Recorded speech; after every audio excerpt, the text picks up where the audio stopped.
Okay, in this tutorial, we're going to take a detailed look at positions and scoring, how you set them up, what your options are, and what you can do to manage your positions throughout the year. In a previous tutorial, we looked at creating a league. From the profile page, click on here to edit that league, and over on the left here, if we click Edit Positions, we can see a list of our positions that we have set up. These are the standard positions from one of the standard templates on the bench. As you can see, we have 8 field positions and 1 bench position.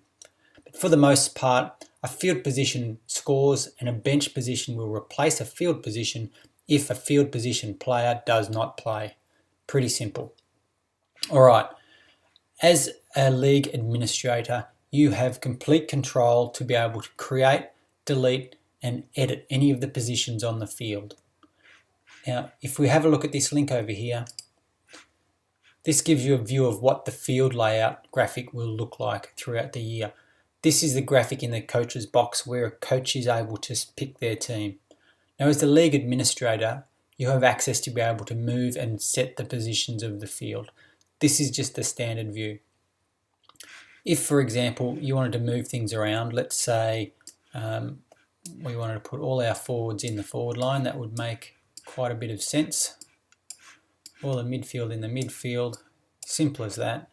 So if we go back to our position list now, let's have a look at some of the options that are available for you. So if we just click the edit link right here, so as you can see there's a label first and foremost. Now if we flick back to our position screen, this is the label that you see. The abbreviation, where you'll notice it mostly is in the statistics tables. The priority. The priority defines the order of the positions. A lower priority number is a higher position in the priority order. The priority is used when replacing bench positions, and a higher priority position will be replaced before a lower priority position. The field type, as we discussed before, primarily a field position and a bench position. There's also an option for an emergency position. That is, the distinction between a bench and an emergency player is a bench player will only rotate if a field player does not play at all.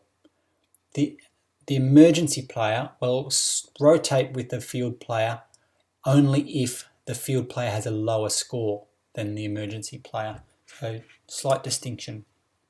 The scoring. So the scoring expression takes the statistics and calculates a score. So then the sum of the scores for all the positions on the field will give you your total score. Now, it looks a little bit complicated. You only have to set this up once. The scoring is really just a formula, and the formula is based on the statistics that are available. So the available statistics are listed down the bottom here. So for AFL, we have goals, behinds, kicks, handballs, marks, tackles, hit-outs, no game flag, so it's either a 0 or a 1, depending whether they played, freeze for and freeze against.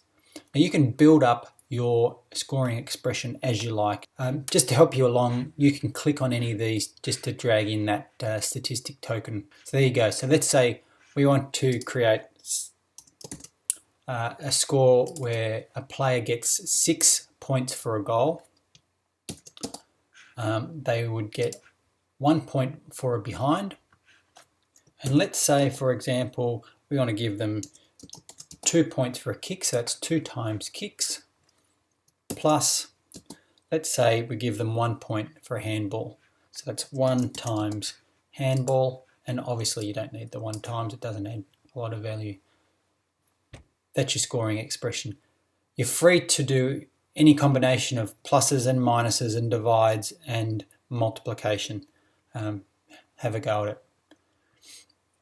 The field position X and Y. So this sets up where on this field the player position will be. 0, 0 being here, your X across this dimension and your Y across this dimension. For the most case, you don't have to set these numbers. The easiest way would be to just drag the positions around on the field here. Report. The report checkbox nominates whether this particular position will be reported in the statistics tables throughout the user interface. The suggest checkbox can be set up so that the system will suggest the best next player for a given position. Now, if you have a set of positions that use exactly the same scoring expression, they're obviously going to provide exactly the same suggestions for, let's say, a forward 1, forward 2, and forward 3. In that case, it's a bit of a waste of space on the user interface. So what you can do is turn off the suggest for, let's say, forward 2 and forward 3. Okay, there's a couple of advanced options as well. Position group. Now, if you are playing a competition or a league where you are setting up restrictions per position, so let's say a certain set of players can only play in a certain set of positions, this is where you nominate the type of position this is set up with. So by default, the bench comes with 4 primary position groups, and you can add and change that. Forwards, midfielders, defenders, and ruckman. So your position belongs to one of those 4 categories, and each player in the league or in the AFL code, for example, would be set up to be nominated to one or more of those position groups. And that will mean, for example, forwards, only players who are flagged as a forward will be able to pick in this position. In this particular example, we're not using position groups, so let's skip over it for now. Now, one thing that's been a real pain lately is the notion of the bye rounds. Now, the bye rounds mean that not all of the clubs in the real world play each week, and that's a real hassle if you're trying to nominate a team and you've got a fixed squad and you've got a fixed number of positions on the field that you need to fill, and let's say only half of your squad are actually playing. So more often than not, you'll end up with some empty positions that you just can't fill. It makes it really hard. So what we're able to do on the bench, you can actually disable a particular field position for a given round. So let's say the bye rounds are 7, 8, and 9. In this example, this position would be disabled in that the coach would not see it on the field in rounds 7, 8, and 9. The other way you can use this option is in the reverse. So let's say during the bye rounds, still 7, 8, and 9, we set up an additional bench position that just gives a little bit extra flexibility. What we can do is disable that bench position for every round except for the bye rounds. Simple as that. So talk through all the options that are available to you for positions, but there's a couple of extra options available for a bench position. So let's edit one of those bench positions. Let's click into the Advanced tab. Now what we can see down here is an option to nominate which field positions this bench position is associated with. Now in this particular example, what we've set up is this bench position will never rotate to a forward, a ruckman, or a tackler. Now you've got the option to change that as much as you like. So what that basically lets you do, you can now set up a bench position that targets specific field positions. Okay, now let's have a look at a real world example. Here's one that I've set up a little bit earlier. So we've actually got 2 tacklers here. We also have a captain position that scores, as you can see right there. A little slightly more complicated scoring expression. We've got a bench position, and before we do that, one thing we're going to do is disable that particular position, our midfield 3, and our forward 3 for round 7, 8, and 9.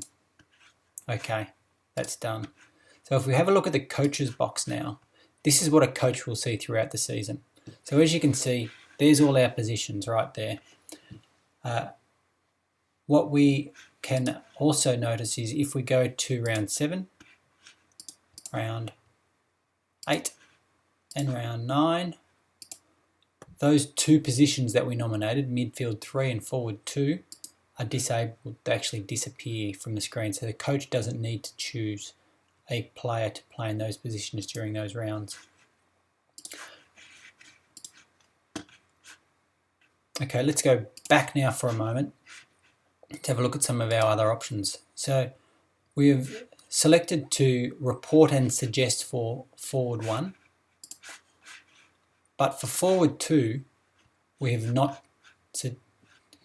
clicked report or suggest. And the reason being that both of those positions, if we just go back there for a moment, score exactly the same. So they're going to report on the same statistics and they're going to suggest the same players.